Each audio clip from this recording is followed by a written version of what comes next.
There's no feeling more intense than starting over.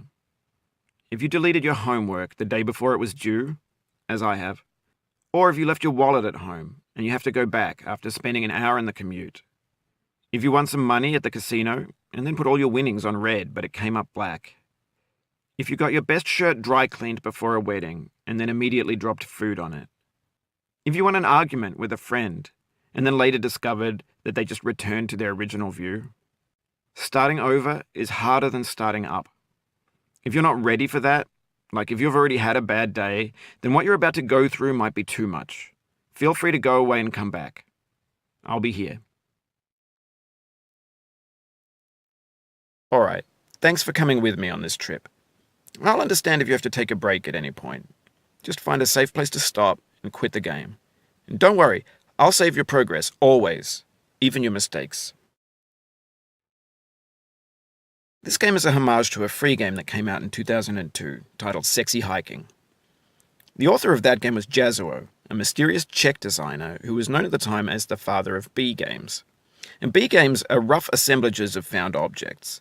Designers slap them together very quickly and freely, and they're often too rough and unfriendly to gain much of a following.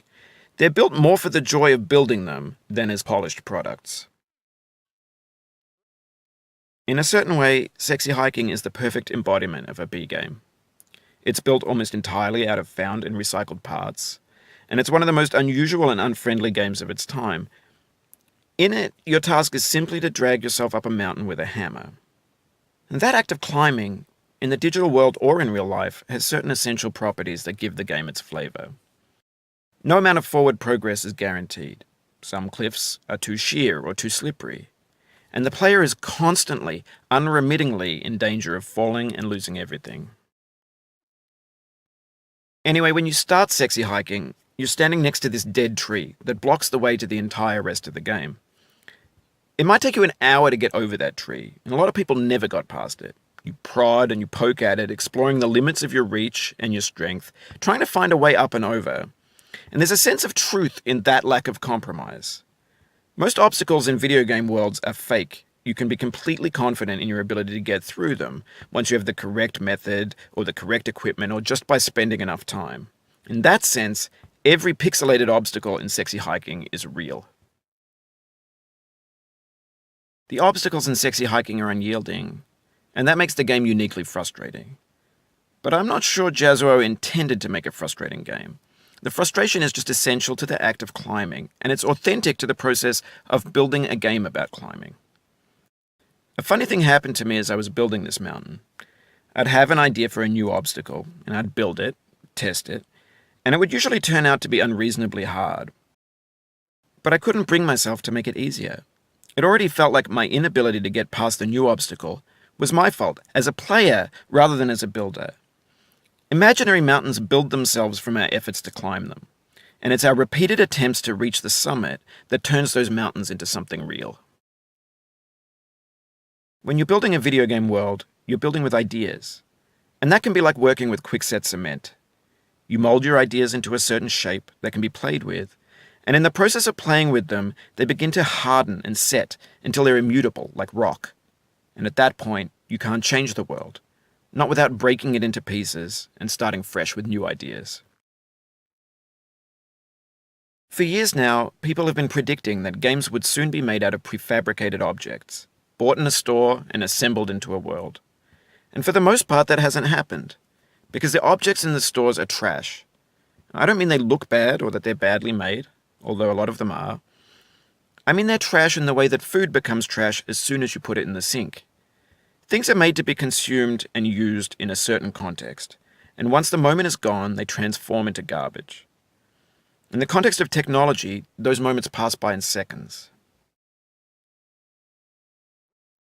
Over time, we've poured more and more refuse into this vast digital landfill that we call the internet. It now vastly outnumbers and outweighs the things that are fresh and untainted and unused. When everything around us is cultural trash, trash becomes the new medium, the lingua franca of the digital age.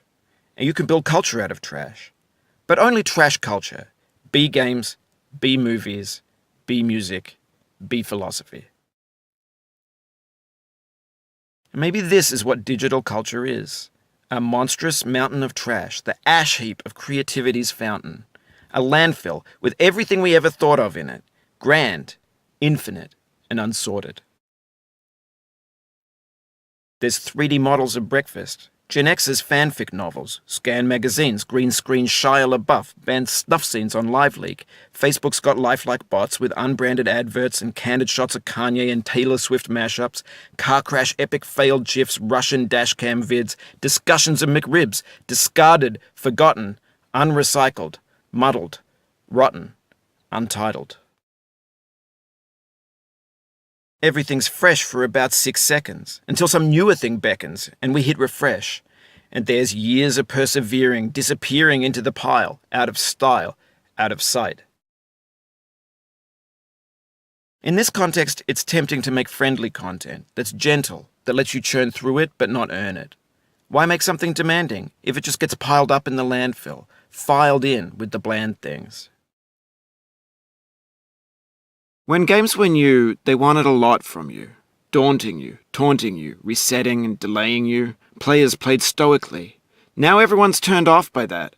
They want to burn through it quickly, a quick fix for the fickle, some tricks for the clicks of the feckless. But that's not you, you're an acrobat. You could swallow a baseball bat. Now I know, most likely you're watching this on YouTube or Twitch, while some dude with 10 million views does it for you. Like a baby bird being fed chewed up food. That's culture too.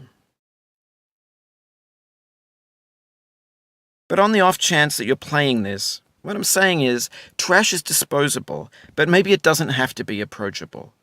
What's the feeling like? Are you stressed? I guess you don't hate it if you got this far. Feeling frustrated? It's underrated.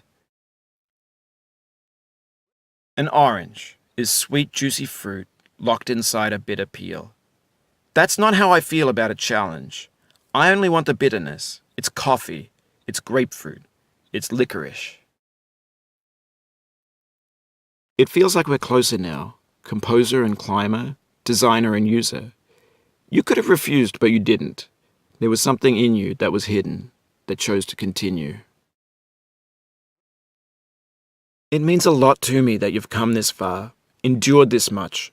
Every wisecrack, every insensitivity, every setback you've forgiven me is a kingly gift that you've given me.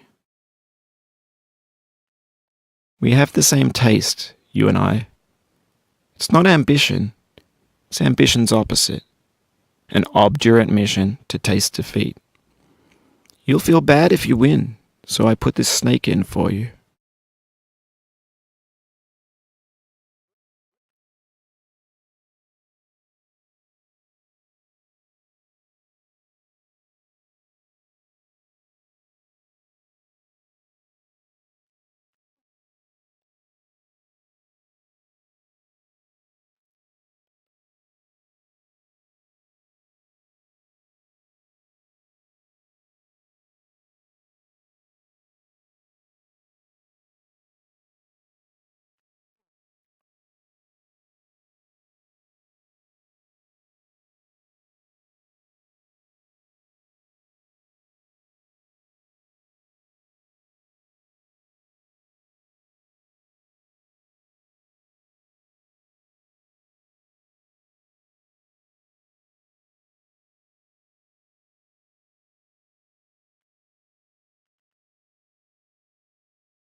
Have you thought about who you are in this?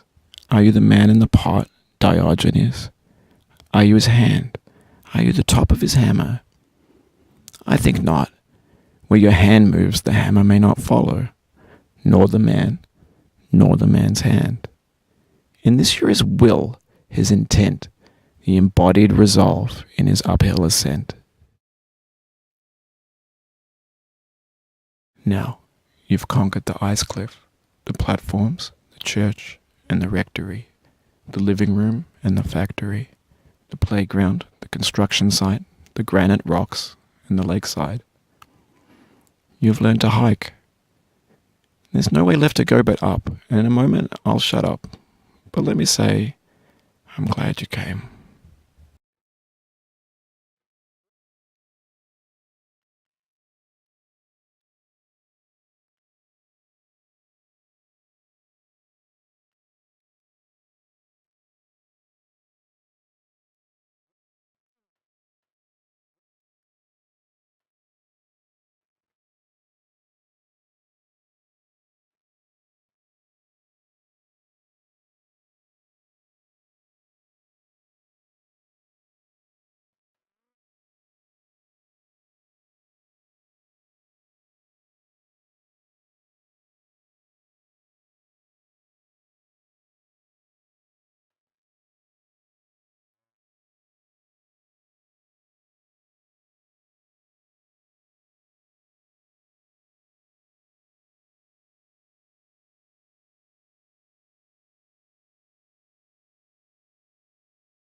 I dedicate this game to you, the one who came this far.